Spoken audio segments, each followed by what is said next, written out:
This video is brought to you by my fantastic supporters over at Patreon. Go to patreon.com/TJTheEmperor to find out how you can support the channel.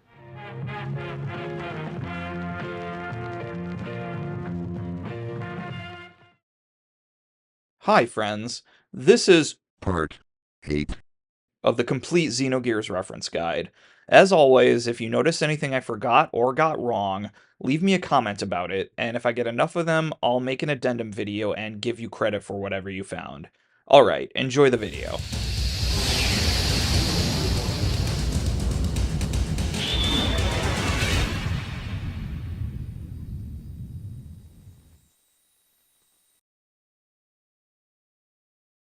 So the party fights and defeats Id, with Wise Man showing up shortly thereafter. Id then drops another bombshell. Wise Man is actually Khan in disguise. What follows is an attempt by Faye to confront his other personalities directly. This is mostly done inside Faye's head, by forcing him to come to terms with the most traumatic events of his life. When Faye was young, his mother, Karen, became the new Miang. Learning her son was the contact, Karen, as Miang, began subjecting him to a series of experiments that were described as something out of a scene from hell itself. Faye attempted to tell his father about what was going on, but because he was often preoccupied with his work in the Shivat military, and also because Karen put on a mask of normalcy whenever Khan was around, he didn't take Faye's concerns seriously. This gave Faye the impression that his mother was purely evil, and his father was at best ignorant, and at worst complacent. With that in mind, we can better understand the reason why this game references Karen Horney with regards to Faye's mother's name being Karen. Horney's view of neurosis emphasizes two things: the influence of parental indifference towards the child, and the child's perception of their parents' actions, different as they may be from the true intentions of those actions. The young Faye, then, is the living embodiment of Horney's neurosis. Karen is not pure evil, she's under the influence of an eldritch nightmare hell-bent on resurrecting her false god. Likewise, Khan is not indifferent towards his suffering, he simply did not realize what was really going on. But Faye, who was too young to understand this, could only process their actions in the worst possible light. Furthermore, his response to those actions also develops according to Horney's theories. She described 3 neurotic trends children can develop in their attempts to process this negativity. One of those trends, the detached type, sees the child attempt to withdraw from others. Faye's base personality, the coward, is the most extreme example of this detached neurotic type, wherein the child withdraws not only from all others, but even from himself. It was created to protect Faye from this sheer pain of existence. All the negativity would be absorbed by him, while the coward would be shielded, hoarding the few positive memories for himself. To put this in more Freudian terms, Faye has almost completely shut out the reality principle. Id's takeover of his psyche suggests surrender to the pleasure principle, pleasure, in his case, being indiscriminate destruction. The advent of these revelations, and Faye's response to them, can be considered the climactic moment of the entire Xenogears narrative, as it's the point where we can so clearly perceive what seems to be the game's key theme: the necessity of fixing what's broken inside of you, to allow yourself to become whole.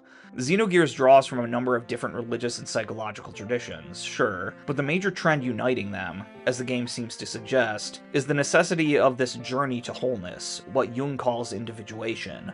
For Freud, it's finding balance in one's psychic apparatus. For Lacan, it's coming to terms with one's desire. For Jung, it's confronting one's shadow and integrating with one's anima or animus. Hell, in the Gnostic tradition, this drama plays out on a cosmic scale. What separates the heroes from the villains in Xenogears is the fact that the villains refuse this process of individuation, consider Lacan succumbing to his desire and becoming Grahf, or try and individuate in a negative way, for instance, the desire to assimilate with Deus. Faye's long, arduous journey has finally taught him this lesson. One must take full responsibility for everything in one's own life.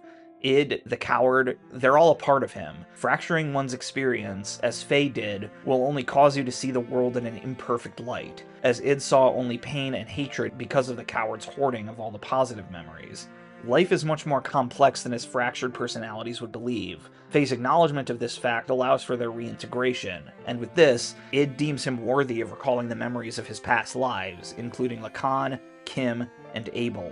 Though we've seen brief flashbacks to Abel, this is the first time the game acknowledges both his name and the fact that he was one of Faye's past lives. Living at the dawn of humanity, in an era when the Gazelle ministries still had their physical bodies, Abel is an extreme example of the concept of nominative determinism, as both he and a previous incarnation of Elly are murdered by the Ministry and Emperor Cain. It's only now, at this point, we can go way, way back and answer a question we posed much earlier. Why would Solaris name its chosen people Abel, when this Abel seems opposed to their leadership? This is just a guess, but we've seen villains misappropriate the identities of figures of goodness going all the way back to the opening cutscene. This could be another example of that. Anyway, we have more important things to discuss.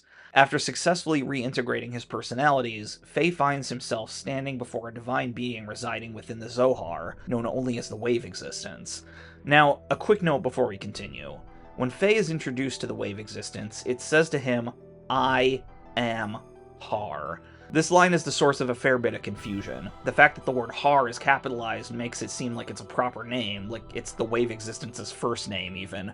But in fact, it's just another example of botched localization. If one looks at what it's saying in Japanese, it's clear that most of its words are being cut off. This sense was not at all conveyed in English, it just seems like it's speaking really slowly. What it's really trying to say is something like, "I am that which resides in the Zohar." Har, then, should simply be read as the word Zohar in truncated form. So, the Wave Existence. I'm sure you all can piece this together by now, but the Wave Existence is Xenogears' version of the transcendent Gnostic monad. The ways it describes itself is straight out of what we found in the Apocryphon of John. Words are inadequate to describe it. It's characterized by light. It is in some way existence itself. One other thing I want to bring up here is that it describes itself as the beginning and the end, the first and the last. Significantly, it does not, as we might come to expect, describe itself as the Alpha and Omega. Those two descriptors have been effectively co-opted by Deus, and this is the Wave Existence's way of re-establishing itself at the top of the celestial hierarchy. It goes on to tell its origin story.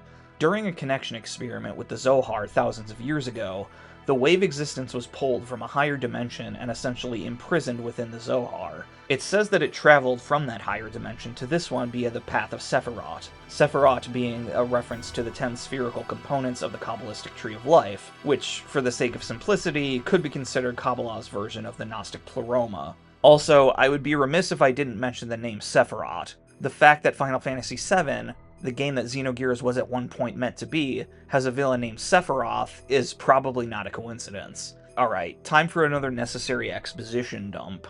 10,000 years ago, Abel discovered the Zohar and made contact with it, and by extension, the Wave Existence itself. The Wave Existence sensed in Abel, who was a very young boy at the time, the desire for a mother. Using the Zohar and Katamoni, a mother figure was created.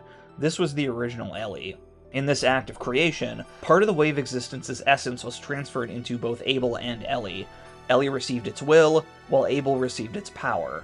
The only way the Wave Existence can be freed from its prison is for the Contact, who inherited this power, to destroy the Zohar. This by necessity requires the Contact having to destroy Deus as well, since at this point Deus and the Zohar have become inseparable components of the same system. To that end, the Contact and the Antitype, Abel and Elly, are given the power of reincarnation, such that they can be given as much time as necessary to accomplish their divine destiny. We can see now that this is the most explicit reference yet to the Gnostic view of history. Just as the divine breath had been transferred to Adam, a fragment of the Wave Existence resides within the Contact and the Antitype. Just as the entirety of biblical history consists of the drama of the demiurge attempting to foil humanity's attempts to regain their lost knowledge, so the entirety of Xenogears world history is the attempt of the Contact and the Antitype to free the Wave Existence, and Deus, acting through Miang, trying to foil that attempt. As a final gift to Faye, the Wave Existence enhances Veltal, transforming it into the mighty Xenogears. Xeno is a Greek prefix meaning foreign or alien, so Xenogears could literally be called the foreign or alien gear. This is certainly meant to refer to the fact that it comes from the Gnostic monad, who, as we recall, is referred to by some scholars as the alien god. Now that he's in Xenogears and fully integrated with his personalities, Faye is finally able to have an actual conversation with Khan, untainted by the madness of id. However, partway through that conversation, Khan shudders, and in the blink of an eye, transform into Grahf. Faye, Grahf is your father. No! Yeah, as if it weren't obvious enough that Grahf was meant to be a reference to Darth Vader, this moment seals it. Although, this raises the question, wasn't Grahf supposed to be Lacan? Well, yeah, he was. Lacan became Grahf when he, in his fractured mental state, returned to the Zohar. As part of that, Grahf's existence was given the ability to transfer itself into other bodies once its current host dies. Lacan died, and Grahf migrated into another body, with the ultimate goal of being reintegrated with the reincarnated contact and once again making contact with the Zohar. So as confusing as this may sound, Grahf is Khan, but he's still technically Lacan, or at least a fragment of Lacan, so Faye's confronting both his father and himself at the same time. Anyway, Grahf prepares to fight Faye, but Faye will not fight him, father. His thoughts betray him, father.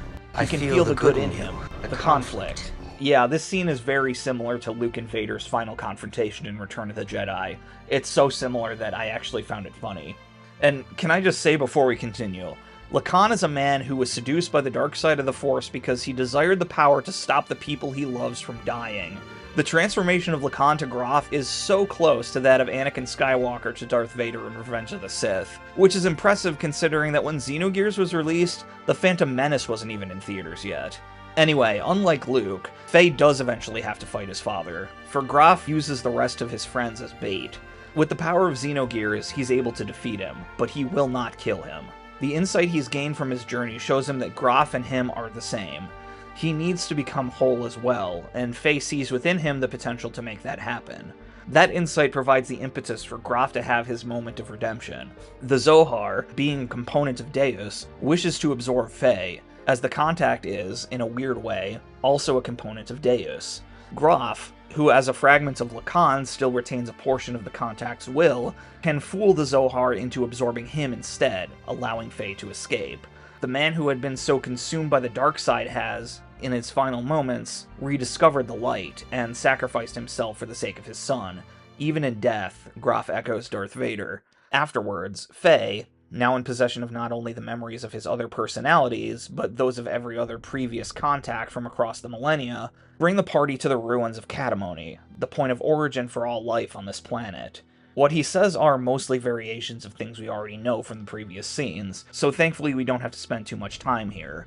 The one exception to this is we're finally given a complete understanding of the relationship between Elly and Miang, in that they're essentially two sides of the same coin. Remember that Abel, when he made contact with the Zohar, initiated the creation of a mother figure, the original Elly. When Deus took control of the Eldridge, Katamoni, via the whole Exxon replacement business from the opening cutscene, created the Miang factor inside Elly. The first woman, called the Mother of Humanity, therefore contained aspects of both Elly and Miang. Before she died, she made this split aspect permanent, creating two clones of herself. One clone, Miang, reincarnating to assist in Deus' rebirth, while the other, Elly, reincarnating as the anti-type and joining the contact in opposing this rebirth. At the end of history, Elly will awaken as the final Miang, something we've already seen happen, and return to Deus. Knowing all this, we can finally explain why Miang's name should properly be spelled as Mia. Remember, reverse the letters in Elly's full name, Elheim, and you can see that the first 5 letters are M-Y-Y-A-H. Perfect Works goes on to say that the full reverse name, Mia Elle, apparently means Mia exists here. Her very name contains a trace of her heritage and hints at her eventual rebirth. Furthermore, we can finally adduce the significance of Elly's full name. Elheim, you may recall, echoes both Elohim and L'chaim, and it should now be obvious why each should characterize Elly. She is, by containing the will of the wave existence, somewhat of a divine figure, one whose primary goal, in direct opposition to Miang, is the continued life of the human race. Alright, so at this point, the party only has one task: destroy the reborn Deus at any cost. What follows is a bizarrely long scene where everyone debates how specifically to penetrate Deus's defenses. There aren't too many references that need to be explained here, I could only find 2. Shitan explains that the Zohar somehow involves the principle of uncertainty, likely a reference to Heisenberg's uncertainty principle, which states it's impossible to know both the position and speed of a subatomic particle simultaneously. I'm not a theoretical physicist, so I don't feel qualified to say one way or another whether this reference means anything, and if it does, how it applies to the Zohar. If anyone watching is a theoretical physicist, feel free to enlighten me. The second reference concerns the name of one of the ships involved in the upcoming attack. The ship in question is the Excalibur, which is, of course, a reference to the sword given by King Arthur by the Lady of the Lake in the Arthurian canon. The attack does not go as planned. The Merkava crashes, and with the help of Krelian's nanomachines, Deus begins to evolve at an astounding speed, transforming the Merkava into a titanic weapon. Left alone, Deus would transform the planet itself into a weapon. The only option left, then, is to infiltrate this newly created Deus Merkava abomination and destroy it at its core. And so that's exactly what they do. Now, according to TV tropes, this entire final dungeon is another extended reference to G Gundam. As they argue, the Dark Gundam mutates, like Deus, into a gigantic winged abomination, forcing Domon Kashu to traverse through its corridors, which allegedly look very similar to the corridors in Deus, to both destroy the abominable machine and rescue his love interest Rain Mikamura, who, like Elly, has assimilated into the Dark Gundam. Now, I don't know if I would argue that the interior of the Dark Gundam is that similar to that of Deus. Had I not read it on TV tropes, I likely would not have made the connection myself. But the Dark Gundam mutating both itself and Neo-Japan into some horrifying monster with the protagonist's love interest at its core, there I can see the connection.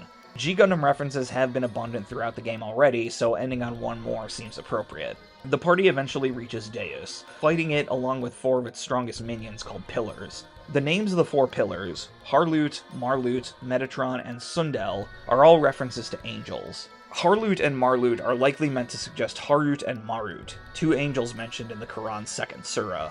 Metatron is an angel in Jewish tradition, said to be the heavenly form of Enoch, the patriarch who was taken to heaven before dying in the 5th chapter of Genesis. As for Sundel, that's probably a reference to the angel Sandalphon, said to be the one who passes on the prayers of humans to God. I don't believe these references are meant to suggest anything beyond their status as angels serving their false god.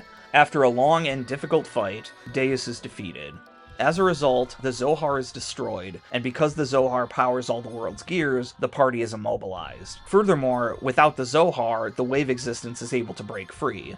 This will cause an energy reaction strong enough to destroy the entire planet. Elly, using her last act of free will, moves Deus to the upper atmosphere, intending to sacrifice herself to save the planet. Faye decides to rescue Elly himself. Because Xenogears draws its power from the wave existence directly, it's still capable of movement even without the Zohar. He flies into the atmosphere. When he comes to, he finds himself in the Path of Sephirot, the road leading to the realm of the wave existence, with Krelian there waiting for him. Krelian reveals his ultimate goal. Using Deus as his arc, he's going to return, with the wave existence, to the higher dimension. By existing with God, human beings will be rid of all the negative facets of existence, for all will be provided to them directly by God. Not only does this plan remind us of his literary namesake, who desires the assimilation of the entire human race into the Overmind, but we can read a psychoanalytic motive into his plan as well, for the higher dimension is more or less the womb, where the mother perpetually provides the necessities of life without worry of pain, anxiety, or sorrow. Faye, of course, does not buy into any of this.